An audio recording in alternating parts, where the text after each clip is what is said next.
سلامتنا كاب ساتلايت تلفزيون إريساتي بصحكم كبرات تخاتلتنا نلوم عربي 17 حملة 2026 زدنا لكم زينات الشعب قربيو فلما جن أرستاتو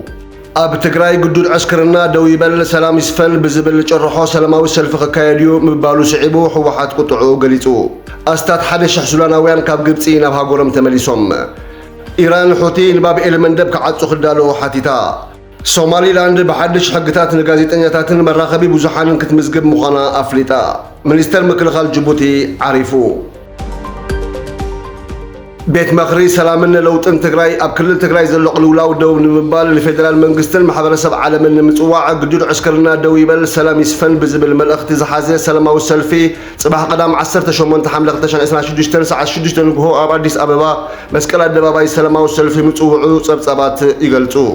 እዚ ሰልፊ ስምምዕ ሰላም ፕሪቶሪያ ሙሉእ ብሙሉእ ይተግበር ግዱድ ምምልማል መንእሰያትን ዝተፈላለዩ ግህሰታትን ብቁልጡፍ ደው ይበል ከምኡውን ኩናት ይኣክል ፌደራላዊ መንግስትን ማሕበረሰብ ዓለምን ነተቕልውላው ደው ንምባል ሓላፍነቶም ክዋፅኡ ኣለዎም ዝብል ሓሳባት ከም ዝሓዘውን እቲ ጸብጻብ የረድእ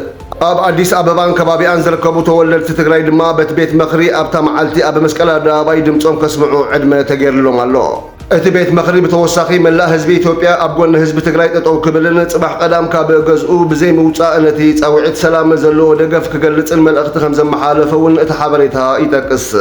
ውድብ ሕወሓት ብወገኑ ብመንግስቲ ብልጽግና ዝተወጠነ መጥቃዕቲ ክብል ኾኒንዎ ኣሎ ኣብ ኣዲስ ኣበባ ክካየድ ተሓሲቡ ዘሎ ሰልፊ ኣንጻር ብሄራዊ ረብሓን ፍትሓዊ ቃልስን ህዝቢ ትግራይ ዘቕንዐ ሰልፊ ብምዃኑ ክኹነን ይግብኦ ክብል ቤት ጽሕፈት ርክባት ትግራይ ዝዘርግሖ መግለጺ የመልክት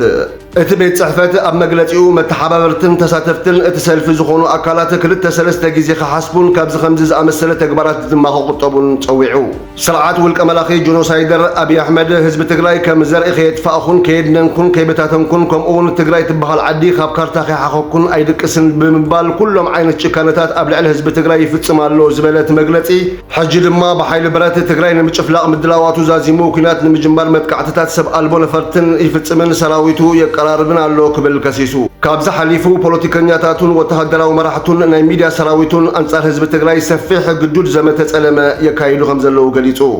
ሕወሓት ኣብይ ኣሕመድ ባዕሉ ዝመርሖ ብቐንዱ ድማ ተለኣኣኽቱን ደገፍትን እቲ ስርዓት ዝኾኑ ተዛረብቲ ትግርኛ ዝተሓባበርዎ አንጻር ብሄራዊ ረብሓን ፍትሓዊ ቃልስን ህዝቢ ትግራይ ዘቕንዐ ሰልፊ ንቐዳም 18 ሓምለ 2026 ንምክያድ ላዕልን ታሕትን ክብሉ ይረኣዩ ኣለዉ ክብል ከሲሱሎ ውድብ ሕወሓት ዝመርሕ ኢህወደግን ኢትዮጵያን መመላእታ 27 ዓመታት ኣብ ግዜ ይኹን ኣብ ትግራይ ኣብ ዝሓለፈ 8 ዓመታት ኣብ ዝመርሓሉ ንዕኡን ንስርዓቱን ዝጠቅም ሰልፍታት ተዘይኮይኑ ካልእ ንባዕሉ ዝቃወም ሰላማዊ ሰልፊ ከይካየድ ዕንቅፋታት ክፍጽም ምጽንሑ ተንተንቲ የገንዝቡ ኣብ ግብፂ ካብ ዝርከቡ ሱዳናውያን ስደተኛታት ተወሳኽቲ ኣስታት 1000 ስደተኛታት ብ20 መካይን ብወለንቶኦም ናብ ሃገሮም ከም ዝተመለሱ ኮሚቴ ተኸባቢ ብ16 ሓምለ ኣፍሊጡ እተን ተመለስቲ ሱዳናውያን ስደተኛታት ዝፀዓና መካይን ብዋና ሴክሬታርያት ባይቶ ዘካት ሱዳን ኣብ ዝተዳለወ ጉዕዞ መገሻ ካብ ማእከላይ ካይሮ ኣውራጃ ዓብደን ከም ዝተበገሳ መንግስታዊ ማዕከን ዜና ሱና ሓቢሩ ኩሉ ሱዳናዊ ናብ ዓዱ ክሳብ ዝምለስ እቲ መስርሕ ስርሒታት ምምላስ ክቕጽል እዩ ክብል ሪፖርተር ናይቲ ሲቪላዊ ሰብኣዊ ተበግሶ ዝኾነ ኮሚቴ ተስፋ ንወለንታዊ ምምላስ ሱዳን ሓሰን ካሊድ ገሊጹ ካሊድ ብፍላይ ኣብ ተምሃሮ ዩኒቨርሲቲ ኣብቲ ወለንታዊ ምምላስ መደብ ልዑል ተሳትፎ ከም ዘሎ ሓቢሩ እቲ ኮሚቴ ብተወሳኺ ምስቶም ሓደሽቲ ዝተመልሱ ሱዳናውያን ኣብ ዝወርሒ ካብ ግብፂ ናብ ሱዳን ዝተመልሱ ሱዳናውያን ናብ 3800 ከም ዝበጽሐ ገሊጹ ብሚያዝያ 2023 ኣብ መንጎ ሰራዊት ሱዳንን ሓይልታት ቅልጡፍ ደገፍን ኩናት ካብ ዝጅመር ንድሓር ልዕሊ 1.2 ሚልዮን ሱዳናውያን ናብ ግብፂ ከም ዝሃለሙ ጸብጻባት ኣገልግሎት ዜና ኣናዶሉ ይሕብር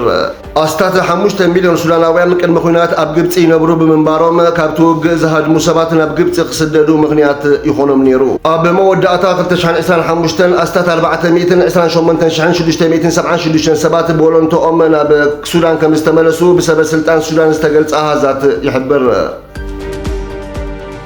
ኢራን ኣሜሪካን መሰረተ ልምዓት ፀዓት እንተሃሪማ ጉጅለ ሑቲ የመን ንባብ ኤልመንደብ ክዓፁ ምድላዋት ክገብር ከም ዝሓተተት ሮይተርስ ዘርግሖ ሓበሬታ የመልክት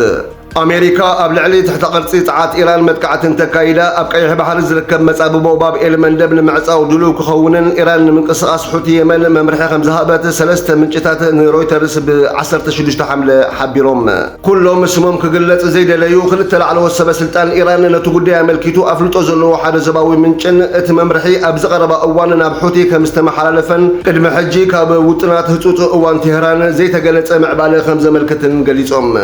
እቶም ምንጭታት ትሕቶ ብኸመይ ከም ዝተመሓላለፈን ፕሬዚደንት ኣሜሪካ ዶናልድ ትራምፕ ብ14 ሓምለ ንመሳለጥያታት ፀዓት ኢራን ዒላማ ንምግባር ምፍርራሕ ስዒቡ ድዩ ኣይኮነን ኣይገለጹን። ሚኒስትሪ ጉዳያት ወፃኢ ኢራን ይኹን ኣፈኛ ሑቲ ብዛዕባ እቲ ጸብጻብ ዛጊድ ርእይቶ ይሃብሉን ዘለዉ። መጻብቦ ባብኤል መንደብ ንቀይሕ ባሕሪ ምስ ወሽመጥ ዓደን ዘራኽብ ወሳኒ ዓለማዊ መተሓላለፊ መንገዲ ፀዓትን ንግድን ምዃኑ ይፍለጥ። ኣብቲ ከባቢ ዝፍጠር ዝኾነ ይኹን ምዝንባዕ ኣብ ልዕሊ ሃገራዊ መራኽብን ቀረብ ፀዓትን ከቢድ ሓደጋ ክስዕብ ከም ዝኽእል ተንተንቲ ፖለቲካን ፀጥታን ይገልጹ ኣለዉ።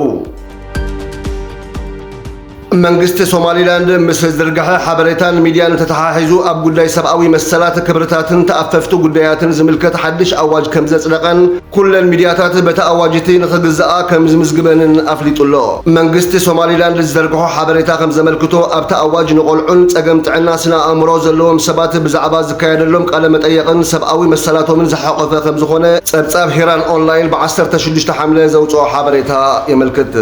ሚኒስትሪ ሓበሬታን ባህልን ኣብ ዝሃቦ ርእይቶ እቲ ሓድሽ ኣዋጅ መራኸቢ ብዙሃን ሞያዊ ስነ ምግባር ሓልየን ዕማማትን ከጻፍፋን ኣብ ሰራሓውተን ቁፅፅር ክህሉ ዘፍቅድን ከም ዝኾነ ኣረዲኡ።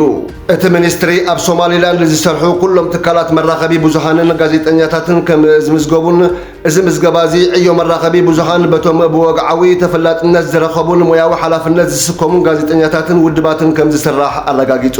እቲ ኣዋጅ ነቲ ወግዓዊ ፍቓድ ዘይብሉ በዓል ሞያ ኣብ ዕዳጋታትን ካልኦት ህዝባዊ ቦታታትን ቃለ መጠየቅ ከም ዘይክእል ዝእዝዝን ንዝነበረ ሕጊ እቲ ሃገር ዘጽንዕን ከም ዘይኮነ እውን እቲ ጸብጻብ የረድእ። ሰበስልጣን ሶማሊላንድ ከም ዝገልጽዎ እዚ ስጉምቲ ሞያዊ ስነ ምግባር መራኸቢ ብዙሃን ንምሕላው ከም ዝኾነን ኣብዚ መዳይ ዝረኣዩ ክፍተታት ንምእራም ዝዓለመ ከም ዝኾነን ሓቢሮም። ኣብቲ ሃገር ሕጋዊ ፍቓድ ዘይብሎም ሰብ ሞያ ሚድያ ቁፅሮም እናወሰኸ ይኸይድ ከም ዘሎ ዝገለጹ ሰበስልጣን ሶማሊላንድ ኣንጻር ባህልናን ማሕበራዊ ስነ ምግባራዊ ስርዓታትናን ዝጻረረ ሕቶታት ክሓቱ ንዕዘብ ኣለና ክብሉ ሓቢሮም ኣለዉ። ይኹን እምበር ነዚ ስጉምቲ ብተጣበቕቲ ናጽነት ፕረስ ከቢድ ተቃውሞ ይገጥሞ ከም ዘሎን ሰበስልጣን ሶማሊላንድ ኣብ ልዕሊ ጋዜጠኛታት ሓሊፎም ዝፍጽምዎ ማእሰርቲ ዘጋድድን እዩ ክብሉ ኣቐዲሞም ገሊጾም እዮም። ሚኒስትሪ ምክልኻል ጅቡቲ ሓሰን ዑመር ሙሐመድ ቦርሃን ኣብ ፓሪስ ሆስፒታል ከም ዝዓረፈ ትማል ሓሙስ ካብቲ ሃገር ዝወፁ ዘለዉ ጸብጻባት ይሕብሩ። እቲ ሚኒስተር ብ16 ሓምለ ንግሆ ኣብ ፓሪስ ሕክምናዊ ክንክን ኣብ ዝግበረሉ ዝነበረ ቦታ ከም ዝዓረፈ መንግስቲ እቲ ሃገር ኣፍሊጡ። ፕሬዚደንት እስማዒል ዑመር ጉለኽ ብመንገዲ ቤት ጽሕፈቱ ኣብ ዝሃቦ መግለጺ ብሞት ሓሰን ዑመር ሙሐመድ ከም ዝሓዘነ ብምግላጽ ሃገርና ሓደ ካብቶም ኣዝዮም እሙናትን ንፉዓትን ኣገልገልቲ መንግስቲ ስኢና ኢሉ። እቲ መግለጺ ወሲኹ እቲ ፕሬዚደንት ናይ መወዳእታ ኣኽብሮቱ ንምግላጽ ናብ ትሬሳ ናይቲ ሚኒስትሪ ዝርከበሉ ሆስፒታል ከም ዝተጓዓዘ ገሊጹ። ቀዳማይ ሚኒስተር ጅቡቲ ዓብዱልካድር ሙሐመድ ካሚል ኣብ ዝለኣኾ መልእኽቲ ምጽንናዕ ቦርሃን ምሕላፉ ኣብ መንግስትን ዕጡቓት ሓይልታትን ርኡይ ባዶነት ዝፈጠረ ምዃኑ ገሊጹ። ሓሰን ዑመር ሙሐመድ ቦርሃን ካብ 2019 ጀሚሩ ሚኒስትሪ ምክልኻልን ጉዳያት ባይቶን ጅቡቲ ዘገልገለ ኮይኑ ፖሊስ ምክልኻልን ወተሃደራዊ ጉዳያትን ይከታተል ምንባሩ ጸብጻባት ማዕከናት ዜናቲ ኣርቲ ኣፍሪቃ የገንዝብ። ክቡራት ተኸታተልቲ ንሎም ዓርቢ ዝበልናዮም ዜናታትና እዞም ክትከታተልዎም ዝጸናሕኩም ይመስሉ ነይሮም። ብኻልኦት ዜናታትና ክሳብ ንራኸብ ሰሰናዩ ንምነየልኩም።